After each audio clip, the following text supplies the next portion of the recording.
기도드리시겠습니다. 하나님 아버지, 한 주를 무사히 보내고 예배의 자리를 지킬 수 있게 해주심에 감사합니다. 지난 주일 예배를 드리고 나서 결단 기도까지 드렸음에도 세상의 것에 초점을 맞췄던 것을 회개합니다. 2주밖에 남지 않은 올해 끝까지 하나님에게 초점을 맞출 수 있도록 도와주세요. 또 지난달부터 필리핀 블레싱 목장에 방문하는 싱글 VIP들을 늘어 감사합니다. VIP들의 말을 더 많이 들을 수 있게 해주시고 한 사람 한 사람을 서로 세워주는 목장이 되어감에 감사합니다. 남아공 그레이스 목장과 필리핀 두나기티 목장, 말레이시아 예양 목장에도 더 많은 VIP들이 참석할 수 있도록 인도하여 주세요. VIP들이 목장에 방문했을 때 하나님의 따뜻함과 사랑을 느낄 수 있도록 저희가 하나님을 닮아가는 삶을 살 수 있도록 인도하여 주세요. 주님이 나심을 기대하고 또 기도하는 대강전을 지내는 와중에 있습니다. 성탄절이 가까워지며 세상 사람들처럼 사 먹는 것, 놀러 다니는 것에 신경 쓰기보다 주님의 탄생을 기대하며 주님의 은혜를 떠올리는 한 주를 보낼 수 있게 해주세요. 또 1인 1사역을 정하는 가운데 정말 주님을 사랑하는 마음으로 할 수 있는 것이 무엇인지 고민하여 사역할 수 있는 저희가 되게 해주세요. 주님, 매서운 추위로 떨고 있는 12월 불우하고 소외된 계층을 한 번 더 살펴주시옵고 몸과 마음이 아픈 자들을 치유하여 주세요. 주님의 사랑으로 따뜻해지는 한 해가 될 수 있게 도와주세요. 마지막으로 저희를 위해 늘 애쓰시는 엔터교회 목사님들 가정에 물질적으로도 신앙적으로도 풍족함을 부어주세요. 예수님의 이름으로 기도드렸습니다. 아멘. 자, 우리 다 같이 말씀 앞에 일어나셔서 함께 오늘 말씀 부분 발췌했는데요. 같이 한번 읽어보도록 하겠습니다. 자, 시작. 주님, 이제 그들의 위협을 내려다보시고 주님의 종들이 참으로 담대하게 주님의 말씀을 말할 수 있게 해주십시오.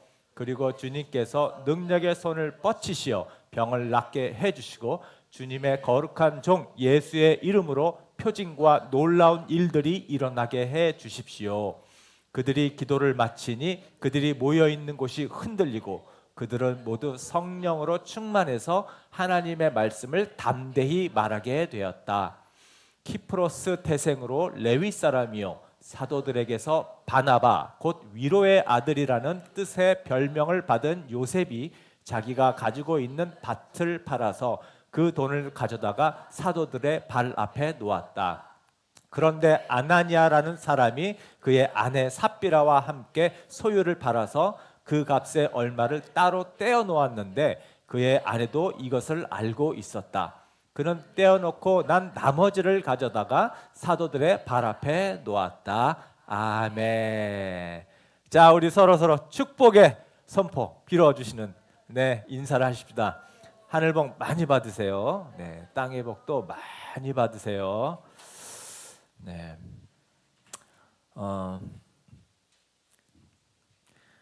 우리 교회의 가장 큰 특징은 여러분 뭐 어떻게 생각할지 모르겠지만 저는 우리 교회는 가정교회다.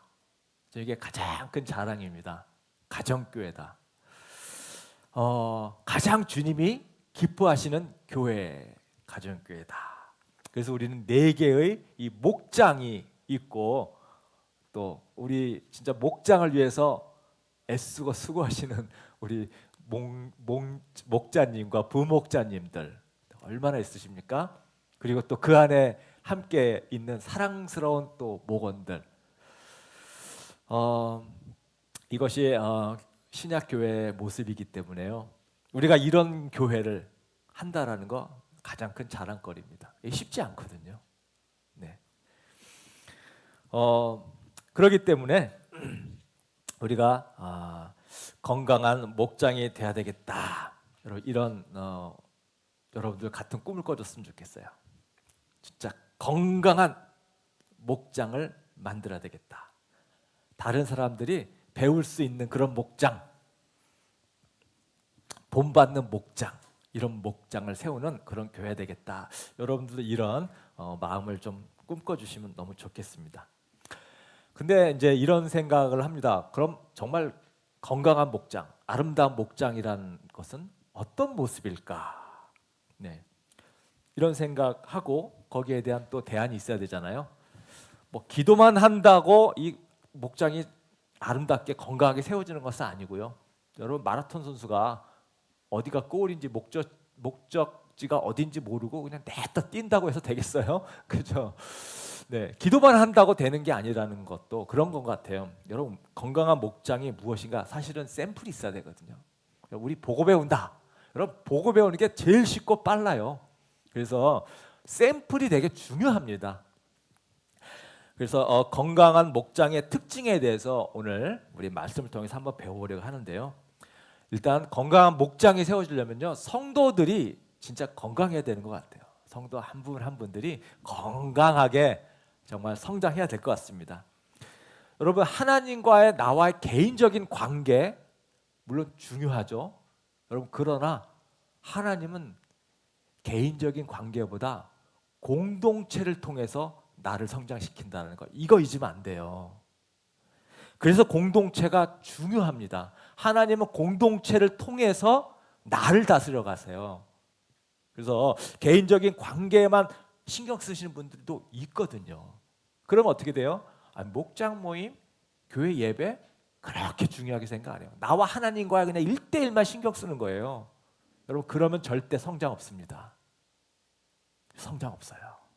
하나님은 공동체를 통해서 나를 성장시킨다는 거, 이거 분명히 아셔야 됩니다. 여러분 그래서 목장이 너무 소중하고 귀해요. 자, 함께 우리가 건강한 공동체, 건강한 목장을 만드는 거, 이게 그래서 내 개인적으로도 중요한 거죠. 왜? 내가 성장하는 큰 비중을 차지하고 있기 때문에. 자, 신약 교회 중에서 정말 우리가 모범이 될 만한 교회, 우리의 샘플이 될 만한 교회, 신약 교회 많은 교회들이 나오지만 여러분 그 중에서도 최고는 예루살렘 교회예요. 최초로 세워진 예루살렘 교회. 아니 예수님의 가르침을 받은 제자들이 세운 첫 교회니까 얼마나 예수님의 가르침에 충실한 교회였겠어요. 당연하죠. 점점 시간이 흘러가면서 좀 묽어지고 엉뚱한 방향으로 나가게 되는 거 아니겠어요? 그러니까 예루살렘 교회가 가장 예수님이 원하는 그런 정말 훌륭한 아름다운 건강한 교회였을 거는 뭐 당연한 거예요. 그래서 우리가 오늘 이 예루살렘 교회의 특징을 보면서 진짜 건강하고 좋은 교회가 이런 교회구나. 정말 좋은 목장, 건강한 목장이 이런 목장이구나. 건강한 성도, 훌륭한 성도는 이런 성도구나. 이것을 우리가 함께 보려고 합니다. 그래서 건강한 성도, 건강한 목장의 특징이 무엇이냐? 첫 번째는 담대하다. 예루살렘 교회 성도들을 보니까 아주 그냥 담대한 사람들이었어요. 자, 우리 지금까지 베드로와 요한이 성전 앞에서 40년 된 나면서부터 불구였던, 걷지 못했던 안진뱅이를 고친 그 사건을 우리가 얘기했어요. 예수님의 이름으로 치유했어요. 이것 때문에 베드로와 요한이 재판까지 받습니다. 재판까지 받았어요. 그런데 뭐 딱히 벌을 줄 만한 죄목이 없었기 때문에 기껏 이들에게 하는 소리는, 야, 너희들 다시는 예수님의 이름으로 말하지도 말고 고치지도 마라, 가르치지도 마라, 이러고 훈계만 주고 경고 주고 그냥 풀어주죠. 자, 이 베드로와 요한이 풀려나자마자 예루살렘 교회 성도들에게 쫙 가가지고요, 자기가 겪었던 이제 이야기들을 막 해줍니다. 이런 고난도 받고 이런 어려움도 겪고. 자, 그럴 때에 이 보고를 들은 성도들의 반응, 이게 중요하단 말이죠. 반응. 막 무섭고 두려웠을까요? 와, 감옥에 가서 예수님처럼 죽을 뻔했구나. 위축됐을까요? 전혀 그렇지 않았다는 거예요. 오히려 담대했다. 자, 그것을 이렇게 기록하고 있습니다. 사도행전 4장 29절. 자, 같이 읽겠습니다. 시작. 주님, 이제 그들의 위협을 내려다보시고 주님의 종들이 참으로 담대하게 주님의 말씀을 말할 수 있게 해 주십시오. 자, 다음 31절도 시작. 그들이 기도를 마치니 그들이 모여 있는 곳이 흔들리고 그들은 모두 성령으로 충만해서 하나님의 말씀을 담대히 말하게 되었다. 베드로와 요한이 받는 그 엄청난 사실 두려움이거든요. 예수님도 그렇게 죽었고 베드로와 요한 수제자들이 잡혀가서 또 죽을 뻔한 그런 사건을 들었을 때에 이들이 주저하는 게 아니고요, 오히려 더 담대하게 하나님께 기도하고 복음을 전했다라는 거예요. 그래서 여러분, 정말 훌륭한 크리스찬, 건강한 크리스찬은 위기 앞에서 담대한 사람이구나.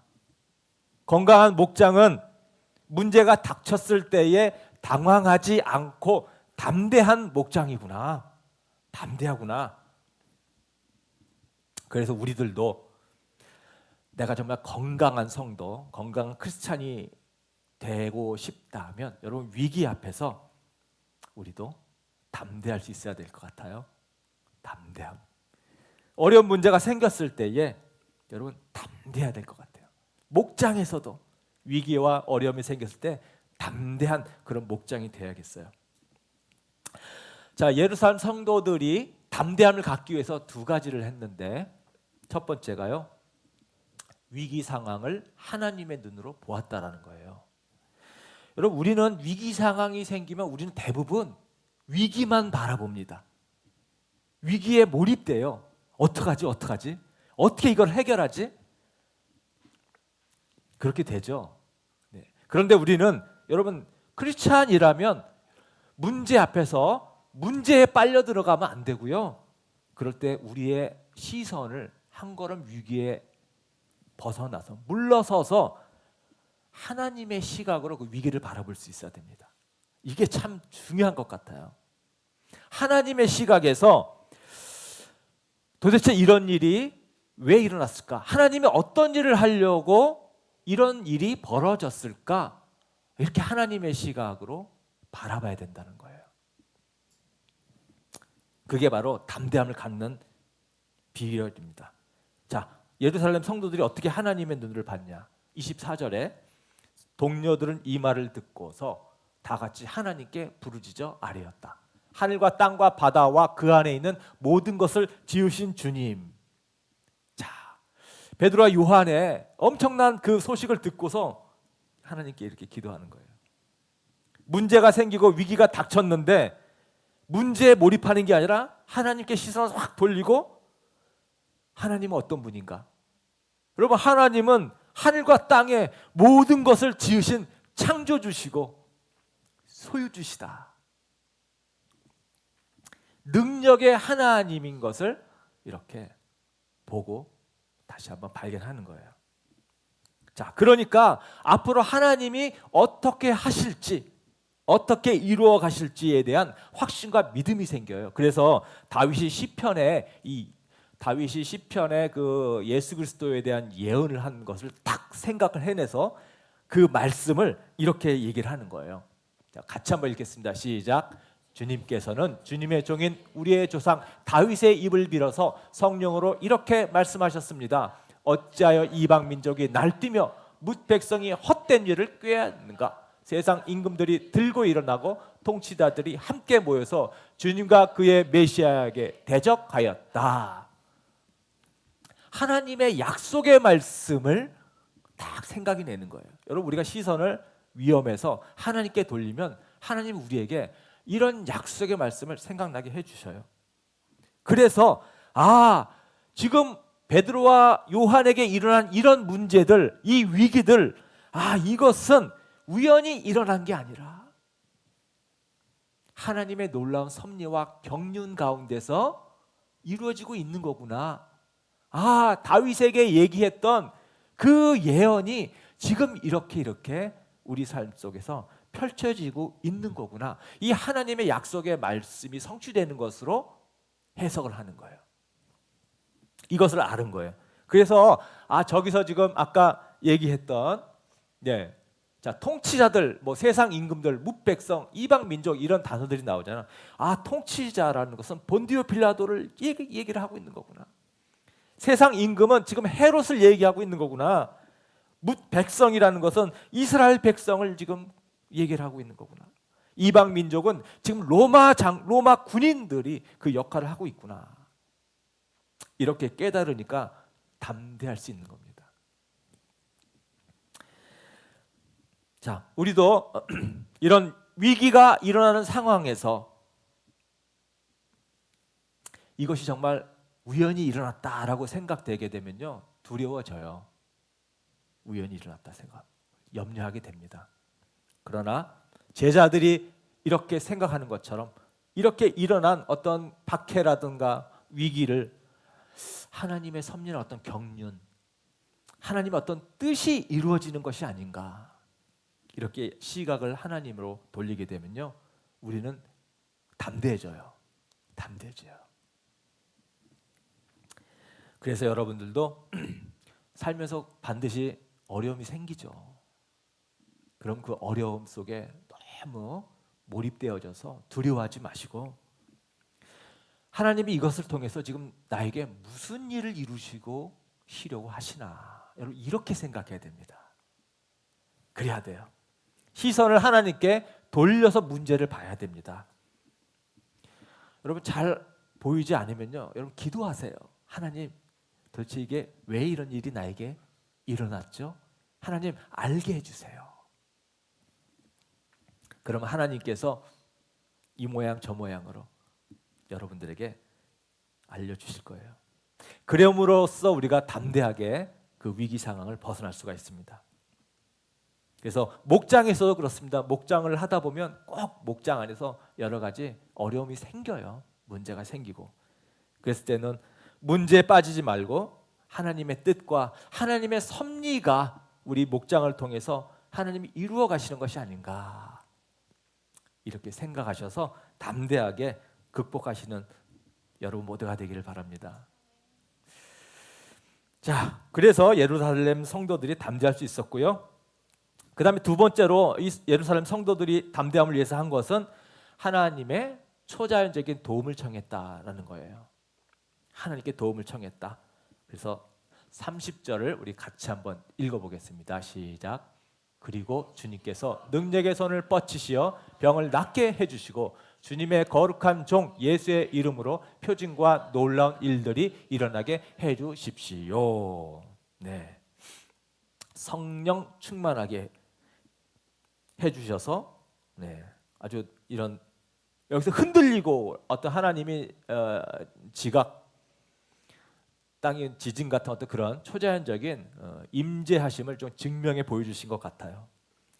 초자연적인 것을 기도하니까 하나님이 응답해 주셨어요.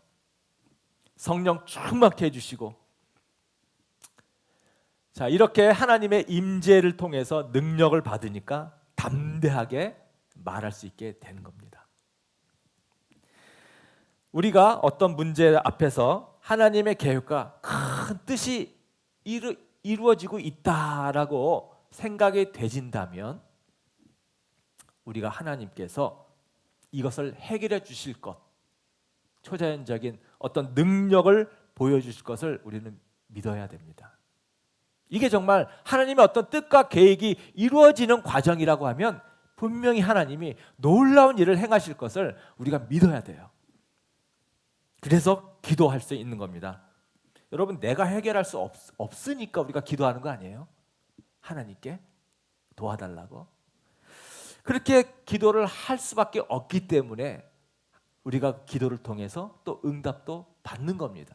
여러분, 이렇게 우리가 응답을 받음으로써 하나님을 체험하게 되는데, 여러분 이런 것을 통해서 이런 하나님을 체험하라고 나에게 이런 어려움과 고난을 주셨구나. 이렇게 우리는 하나님을 또 배우는 거예요. 그래서 하나님의 초자연적인 능력이 나타나도록 우리 담대하게 기도해야 됩니다. 담대하게 기도하세요. 이렇게 담대한 사람이 건강한 크리스찬이고 담대한 목장이 건강한 목장입니다. 자, 그다음에 두 번째 건강한 성도, 건강한 목장의 특징 두 번째는 소유권을 포기한다라는 겁니다. 예루살렘 교회를 보니까 자기가 가진 그 소유를 다 포기한 것 같아요. 이 사람들이. 물론 예루살렘 교회 안에는 가난한 분도 많이 있었던 것 같은데 특별한 이유가 사실 있었습니다. 제가 보니까 해외 교포 교인이 굉장히 많았어요. 예루살렘 교회. 교포 교인. 왜 그러냐면 이 오순절의 명절을 지내러 지금 고국에 온 교포 유대인들이 예루살렘에 오순절 지내러 왔다가 이 오순절 성령 강림 사건 때문에 주저앉은 거예요. 눌러 앉았어요. 그래서 예루살렘 거주민이 아니고 이 나그네들이 굉장히 많았던 거예요. 예루살렘 교회. 이 사람들이 지내다 보니까 갑자기 눌러 앉다 보니까 뭐 여비도 떨어지고 뭐 거처할 것도 없고 얼마나 힘들겠어요, 경제적으로. 그래서 성도들이 이렇게 다 자기의 어떤 재산, 이 재물을 포기하고 많이 이렇게 나누게 된, 네 거 내 거 없이 막 나누는 이런 일들이 이제 특별하게 좀 있었던 것이죠. 자, 그 기록이 32절부터 35절까지 이렇게 나오고 있습니다. 우리 같이 한번 읽어보겠습니다. 시작. 많은 신도가 다 한 마음과 한 뜻이 되어서 아무도 자기 소유를 자기 것이라고 하지 않고 모든 것을 공동으로 사용하였다. 그들 가운데는 가난한 사람이 한 사람도 없었다. 땅이나 집을 가진 사람들은 그것을 팔아서 급한 돈을 가져다가 사도들의 발 앞에 놓았다. 사도들은 각 사람에게 필요에 따라 나누어 주었다. 이렇게 지금 이제 상황을 묘사하고 있죠. 그러니까 예루살렘 교회를 보니까 이 소유권을 진짜 포기한 그런 공동체였어요. 건강한 교회가 되려면 그럼 정말 이렇게 공산주의처럼 다 포기해야 되나? 여러분 어떻게 생각하세요? 다 내놔야 되나? 여러분 공산주의는 제도적으로 소유권을 다 포기하게 만든 거죠. 네. 지금 예루살렘 교회는 어떤 거예요? 스스로 포기한 거예요. 완전 달라요. 네, 스스로 자원해서 포기한 거죠. 공산주의 아닙니다. 근데 예수님을 믿고 우리가 건강한 성도가 되면은 점점점 자기의 소유권을 포기하는 삶을 살게 됩니다. 그렇죠? 그렇게 돼요. 여러분 예수님 믿기 전에 아니면 내가 예수님을 설렁설렁 대충 믿었던 때 그때 보면 어떠십니까? 내 소유권을 얼마나 주장하며 살았어요, 우리가 다. 네, 꼭 쥐고 살지 않았어요? 내 거. 절대 아까워서 남에게 못 주잖아요.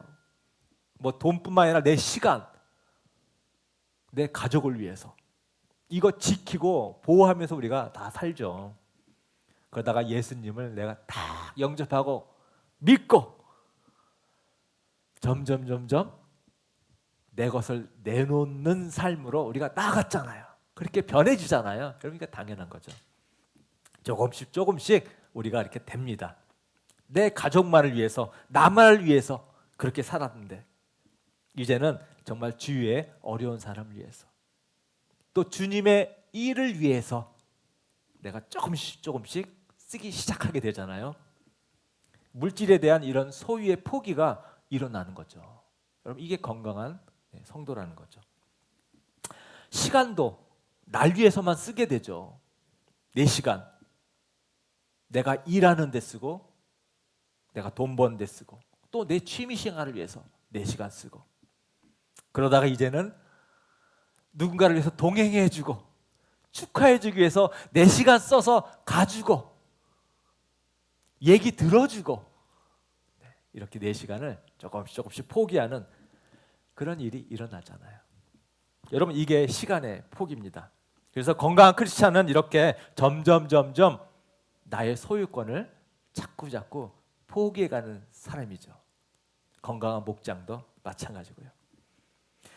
여러분, 그래서 우리도 내가 정말 건강한 크리스찬, 건강한 성도, 또 우리 목장이 건강한 목장이 되려면요, 점점 내 거 요거 자꾸 포기해 가야 됩니다. 그럴 수 있어야 돼요. 여러분, 쉽지 않죠. 저는 예전에는 돈 포기가 제일 어렵고요. 네, 아까워서 잘 못 썼고요. 이제 점점 지나니까 요새는 저는 시간에 대한 포기가 제가 어렵다라는 걸 제가 느껴요. 왜냐하면 약속 없이 갑자기 찾아온다거나 아니면 약속을 해놓는데 바로 뭐 1시간 전에 취소를 한다거나 전화를 해가지고 별로 할 얘기도 없는데 막 30분씩 통화하는 그런 분들이 있거든요. 너무 아까워 시간이. 네, 바로 앞에서 뻥크 내면 내 속에서 화도 나요. 이 귀한 시간을 뺏겼다. 네, 쉽지 않습니다. 내가 가지고 있는 내 소유 포기하는 거 쉽지 않아요. 자, 어떻게 하면 내가 내 소유를 좀 잘 포기할 수 있을까? 두 가지만 말씀드릴 건데요. 첫 번째는 이웃에 대한 사랑입니다. 여러분, 이웃에 대한 사랑이 있을 때 소유권, 내 소유를 포기하는 것이 좀 쉬워지는 것 같아요. 소유권을 포기한다. 여러분, 이것 자체가 뭐 중요한 건 아닙니다. 우리가 이게 금욕주의가 될 수 있어요. 여러분, 금욕주의는 예수님도 성경에서도 나쁜 거라고 얘기를 하고 있죠. 소유권 자체 포기하는 거 이 자체가 중요한 게 아니고요. 이웃을 위해서 포기하는 거, 이게 중요한 거예요. 이웃을 위해서 내 소유권을 포기하는 거. 여러분, 이게 가치 있는 거예요. 그래서 내가 꼭 써야 될 돈이지만 나보다 더 필요한 사람이 보였을 때에 그때 내가 어느 정도 포기할 수 있는가. 내가 지금 해야 될 일이 있지만 더 급한 이웃을 위해서 내 시간을 내려놓고 그 사람을 위해서 쓸 수 있는 거. 네. 이웃을 위한 포기가 이것이 정말 건강하고 아름다운 겁니다. 사랑이 있어야 되겠죠. 이웃에 대한 사랑의 마음이 있어야 되는 거예요. 네. 그래서 여러분, 이런 부분을 놓고 기도할 때요, 하나님, 나의 소유권을 내가 포기하게 해주세요. 이렇게 기도하지 마시고요, 하나님, 이웃을 사랑하게 해주세요. 이렇게 기도하세요. 네. 이웃에 대한 사랑이 점점 나의 소유욕보다 더 커질 수 있도록. 자, 두 번째는요, 소유를 포기하려면 청지기 의식이 있어야 됩니다. 청지기 의식. 이 성경에서도 얘기하는 거잖아요. 내가 가진 것은 다 내 거다. 우린 이렇게 살잖아요. 내가 얼마나 열심히 이거 모았는데 내 것은 내 거다. 여러분, 이렇게 생각하면 절대 포기 못합니다. 소유권 포기할 수가 없어요. 그죠? 여러분, 성경에서 말하는 거는요, 내가 가진 것은 다 하나님 거다. 이렇게 얘기를 해요. 그러면 내가 가지고 있는 것은 지금 하나님의 것을 관리하는 거다. 이렇게 되는 거예요. 하나님 거니까. 하나님이 나에게 관리하라고 맡겨준 거다라는 거예요. 이게 청지기입니다. 그래서 내가 청지기다라는 것을 반드시 우리가 마음속에 명심하고 기억해야 돼요. 그래서 이 세상 사는 동안에 하나님이 시간과 나의 물질과 나의 재능까지도 하나님이 맡겨주신 거구나. 여러분, 그래서 우리가 태어날 때 아무것도 안 갖고 태어났잖아요. 딸랑 몸 하나 가지고 태어났잖아요. 세상 떠날 때도 딸랑 뭐 가져갈 수 있는 거 뭐가 있어요? 아무것도 없잖아요. 내 거 하나도 없습니다. 다 그냥 관리하고 가는 거예요. 그래서 내 시간, 내 재물, 나의 능력, 재능, 내가 이 땅에 사는 동안 맡겨주신 거구나, 관리하라고. 나는 이것을 관리하는 청지기구나. 이것을 내가 분명하게 인식하고 깨달을 때에 소유욕에서 해방됩니다. 이거 해방돼요. 여러분, 우리 돈에 꽉 사로잡혀가지고 붙들려가지고 쇠사슬에 꽁꽁 묶여서 사는데요. 여기에서 해방감을 느껴요. 여러분, 그래서 가진 게 없어도 불안하지 않은 거예요. 여러분, 돈 때문에 자꾸 불안하면요, 아직 해방감을 온전히 좀 못 누려서 그래요. 그 해방감은 포기할 때 나옵니다. 내가 가진 모든 것, 여러분, 주님을 위해서 또 이웃을 위해서 내가 쓰고 돕고, 이게 관리거든요. 이렇게 살아갈 때 여러분, 비로소 이 소유욕이라는 엄청난 이 힘으로부터 내가 벗어날 수 있어요. 여러분, 청직 의식을 철저히 갖고 주님을 위해서, 이웃을 위해서 여러분 아주 자유롭게 여러분 살아가시는 성도님 되시기를 축원합니다. 자, 세 번째, 건강한 성도, 건강한 목장이 되기 위해서 솔직과 순수를 추구한다. 예루살렘 교회가요, 솔직과 순수를 하나님이 엄청 기대했던 것 같아요. 근데 이게 지금 무너지게 되는 상황이 생긴 거죠. 솔직함과 순수가. 그래서 하나님이 아주 극단적인 방법을 사용하셔서 이것을 지키시는 거예요. 그 대상이 아나니아와 삽비라 부부입니다. 바나바라는 사람이 이제 성경에 나오는데, 이 사람이 좀 땅이 좀 있었던 것 같아요. 그래가지고 그 땅을 팔아서 사도들한테 발 앞에 딱 놓았다. 이렇게 아까 얘기했죠. 사도들 발 앞에 놓았다. 여러분, 앞에 놓았다라는 것은 마음대로 쓰십시오, 이런 의미예요. 땅을 팔아서 판 돈을 마음대로 쓰십시오 하고 이제 바쳤어요. 이것을 아나니아와 삽비라 부부가 보고서, 제 생각입니다, 성경에 없기 때문에 세민한 것 같아요. 사람들이 이 바나바를 보고, 야, 대단하다, 진짜 훌륭하다, 야, 저 사람 정말 자기 것을 저렇게 바치는구나. 사람들이 이 칭찬해 주는 그 소리에 좀 셈이 났던 것 같습니다. 그래서 자기도, 이 부부도 우리도 저렇게 헌금하자 하고서 자기가 가지고 있는 소유를 팔아서 헌금을 하려고 한 거예요. 너무 귀하지 않아요? 그런데 막상 드리려고 하니까 아까운 생각이 드는 거예요. 아까운 생각이. 그래서 둘이 의논을 해서 일부 좀 떼고 나머지를 사도들 앞에 다 바쳤다라고 속여서 이제 놓은 거죠. 그랬는데 이거를 베드로가 알고 있는 거예요. 아마 베드로는 성령님께서 알려주셨을 거라고 저는 생각합니다. 알았을 거라고. 그래서 베드로가 이렇게 나무랍니다. 3절 4절. 제가 읽어볼게요. 그때 베드로가 이렇게 말하였다. 아나니아는 들으시오. 어찌하여 그대 마음이 사탄에게 홀려서 그대가 성령을 속이고 땅값의 얼마를 몰래 떼어놓았어. 그 땅은 팔리기 전에는 그대의 것이 아니었어. 또 팔린 뒤에도 그대의 마음대로 할 수 있었던 것이 아니었어. 그런데 어찌하여 이런 일을 할 마음을 먹었어. 그대는 사람을 속인 것이 아니라 하나님을 속인 것이요. 베드로가 이 말을 하자마자 아나니아가 쓰러져서 죽습니다. 자, 이것도 내 생각인데 아마 심장마비였지 않을까 싶어요. 아무도 몰라야 되는데 베드로가 안다라는 거 얼마나 충격이에요. 더군다나 지금 사람을 속인 게 아니라 하나님을 속인 거라고 하는 이 말을 들었을 때 얼마나 충격이 있었겠어요. 자기 소유를 팔 정도의 신앙과 믿음이 있는 사람이 쇼크로 아마 죽지 않았나 그런 생각이 듭니다.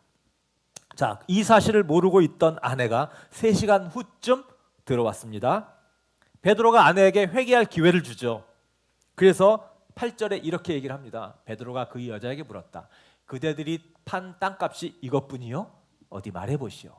그 여자가 대답하였다. 예, 그것뿐입니다. 베드로가 또 야단을 쳤다. 베드로가 그 여자에게 말하였다. 왜 그대들 내외는 서로 공모해서 주님의 영을 시험하려고 하였어. 보시오, 그대 남편을 묻은 사람들의 발이 막 문에 다다랐으니 그들이 또 그대를 메고 나갈 것이요. 여자도 여기서 즉시 쓰러졌는데요. 아마 심장마비보다 이 경우는 하나님이 데려가신 것 같습니다. 이것도 제 생각입니다. 여러분, 이런 거 읽으면은 하나님 좀 너무하다는 생각 들지 않아요? 그죠?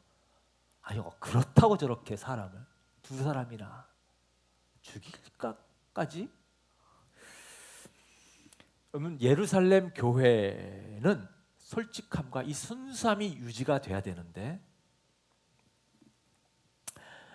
지금 이 아나니와 삽비라 때문에 이게 지금 깨지게 되어져 있거든요.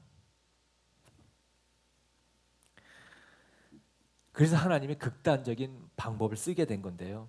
여러분, 땅 판값을 다 바치지 않은 게 문제가 아닙니다. 네. 여러분, 땅 안 팔아도 상관없었던 거죠. 그죠? 안 팔아도 됐어요. 무엇이 문제냐면 아까 4절 후반에도 그렇게 얘기했잖아. 판 다음에는 너희들 마음대로 해도 되는 것 아니냐. 이렇게 얘기했단 말이에요, 베드로가.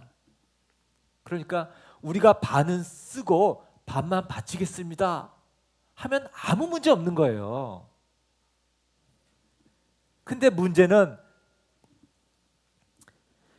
팔고 안 팔고가 아니라 다 바치지 않았으면서 다 바쳤다라고 이 이중성, 이 위선이 지금 문제가 되는 거예요.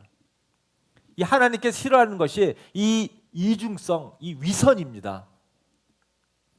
이거를 그대로 덮고 하나님이 용서해주고 넘어가면 이 예루살렘 교회의 솔직함과 순수함이 잃어버릴 것 같기 때문에 하나님이 아주 가혹하게 본보기로 처벌을 주신 거예요. 여러분, 예루살렘 교회는 너무나 중요한 그런 교회였거든요. 여러분, 이 교회가 앞으로 어떤 일을 해나가야 될 어떤 사명을 가진 교회예요. 이 예루살렘 교회가 땅 끝까지 이르러서 복음을 전해야 될 엄청난 책임을, 임무를 가진 그런 교회였거든요. 그런데 이 교회가 시작서부터 이렇게 솔직함, 순수함이 사라지고 이중성, 위선이 이렇게 허용되고 용납되어진다면 여러분, 교회가 부패되는 건요, 한순간입니다. 아나니아 삽비라를 통해서 다른 사람들도 동일한 이런 일들이 이루어지게 돼요. 이래가지고서 하나님의 사명을 온전히 이루어지기 못하기 때문에, 그래서 하나님이 이렇게 심하게 본보기로 다루신 것입니다. 그래서 성도들로 하여금 하나님 우리가 쉽게 생각해서는 안 되는 분이구나. 하나님 우리를 이렇게 지켜보시는구나. 하나님을 경외하도록 만들기 위한 그런 방법이었습니다. 그리고 실제로 그렇게 하나님이 원하는 결과가 이 교회에 나오게 되죠. 11절에 이렇게 얘기를 하고 있습니다. 온 교회와 이 사건을 듣는 사람들은 모두 크게 두려워하였다. 여러분, 아나니아하고 삽비라 지옥 갔을 것 같으세요? 천국 갔을 것 같으세요? 여러분, 천국 갔을 거예요. 이것도 제 생각입니다. 여러분, 당연히 천국 가죠. 이런 위선과 솔직함, 이것 때문에 지옥 간다면 여러분, 우리들도 위선과 거짓으로 우리 똑같아요. 이 자리에 예배드릴 사 하나도 없습니다. 본보기로 데려가셨을 뿐이지 당연히 천국 갔어요. 그러니까 너무 하나님 너무하시다 생각하지 마십시오. 자, 하나님은 이중성과 위선을 싫어하십니다. 이것을 알려주기 위해서, 성도들에게 알려주기 위한 본보기였어요. 그래서 여러분, 우리도 정말 하나님이 원하는 건강한 성도가 되기 위해서는 이런 위선적인 모습, 이중성이 있는 이런 모습 우리도 자꾸 제거해 나가야 됩니다. 여러분, 하나님 앞에 우리가 죄인인 것은 전혀 문제되지 않습니다. 죄인인 것을 하나님 문제 삼지 않아요.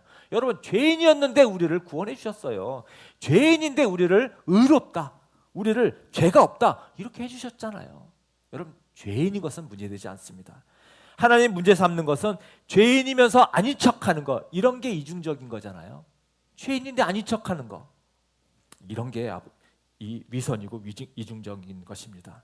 그래서 정말 건강한 성도가 되려면 여러분, 우리는 가능하면 앞뒤가 같은 사람이 돼야 됩니다. 노력해야 돼요. 말과 행동이 같은 사람이 돼야 됩니다. 사람들 앞에 보여지는 나와 혼자 있는 나가 같아야 돼요. 교회에서 보여지는 내 모습과 가족들 앞에 보여지는 내 모습이 여러분 같아져야 됩니다. 당장은 아니더라도 여러분, 점점 우리는 그렇게 자꾸 변해가야 되겠습니다. 이런 변화 없이 교회만 다니면요, 하나님 나중에 회초리 드세요. 회초리. 그래서 이렇게 솔직함과 순수를 여러분 추구하시고, 이중성과 위선을 자꾸 덜어내시는 여러분 되기를 바라겠습니다. 그래서 건강한 성도, 건강한 목장은 이렇게 솔직함과 순수함이 나를 지배하는 그런 것입니다.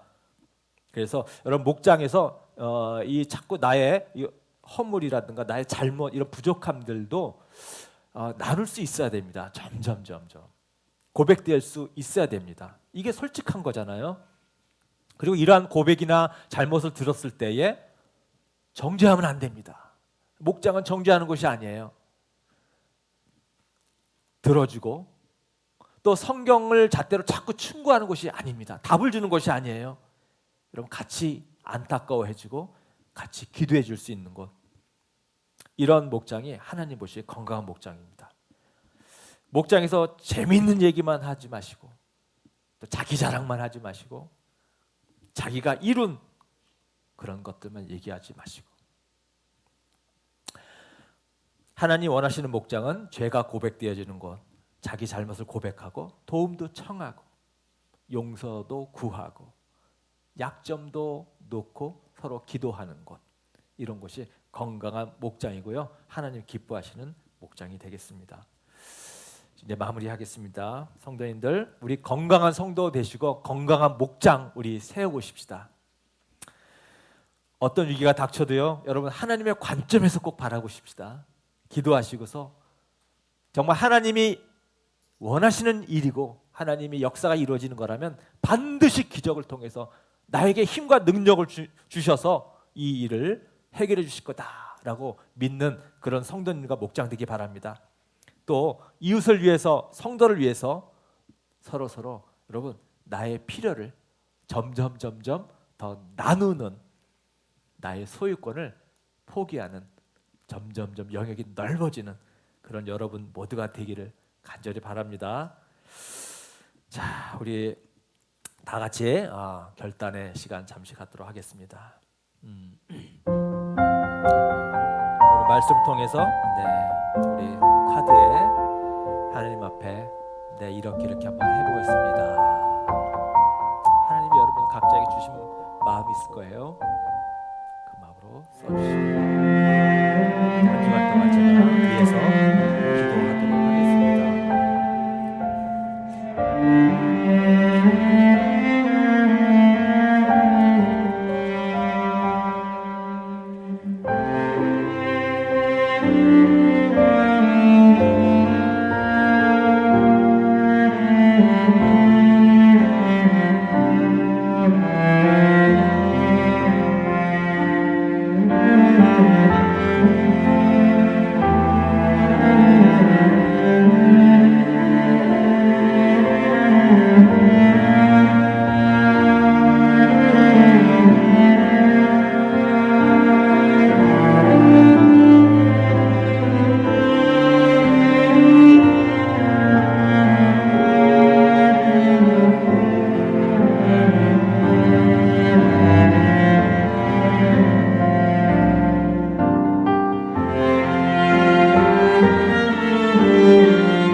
결단 찬양 함께 입술을 열어서 힘차게 찬양하도록 하겠습니다.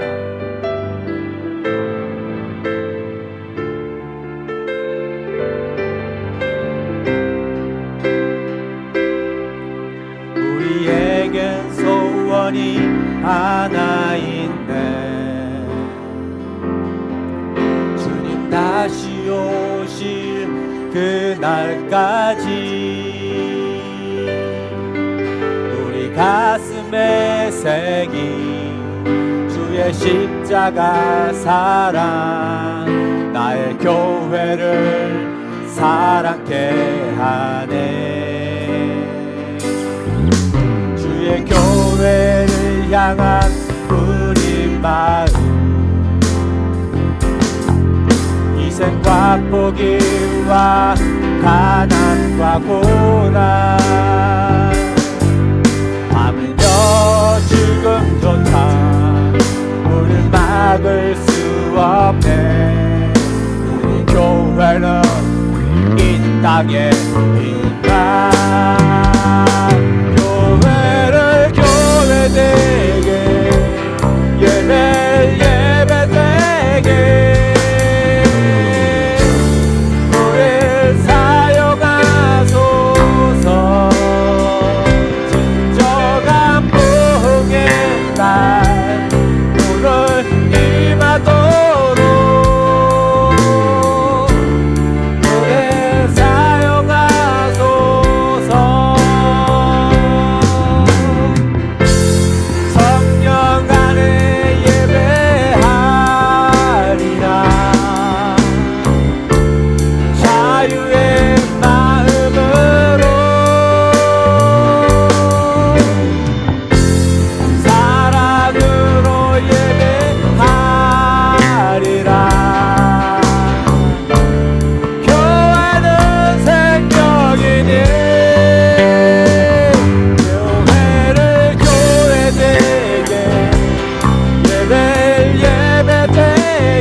함께 하나님 앞에 기도하도록 하겠습니다.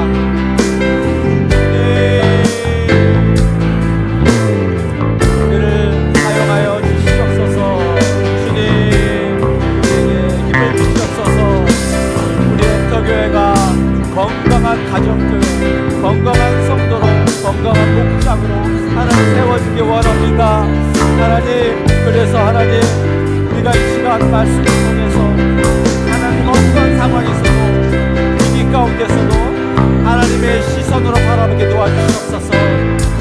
하나님 문제에 휩쓸리지 아니하고 하나님의 놀라운 일들이 이루어지고 있고 하나님이 이루실 일을 기대하며 하나님께 기도하며 하나님의 초자연적인 능력과 하나님의 역사를 위해서 기도하며 실제적으로 하나님의 은혜를 경험하는 그러한 가정이 될 수 있도록 도와주시옵소서.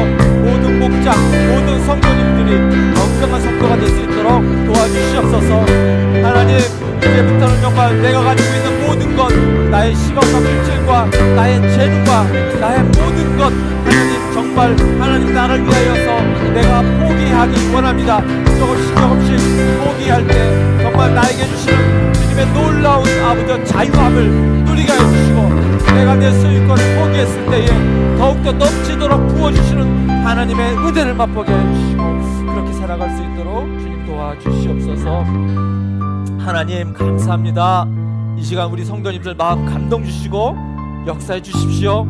하나님 우리에게 어떤 역경과 위기가 닥치더라도 당황하지 않고 좌절하지 않고 염려 두려워하지 않고 이 모든 것들 하나님의 섭리 가운데 이루어지고 있는 것을 믿으며 하나님의 초자연적인 능력을 기대하고 기도하여서 주님께서 반드시 해결해 주실 것이라는 소망을 갖고 기도하는 성도님들 되도록 도와주시옵소서.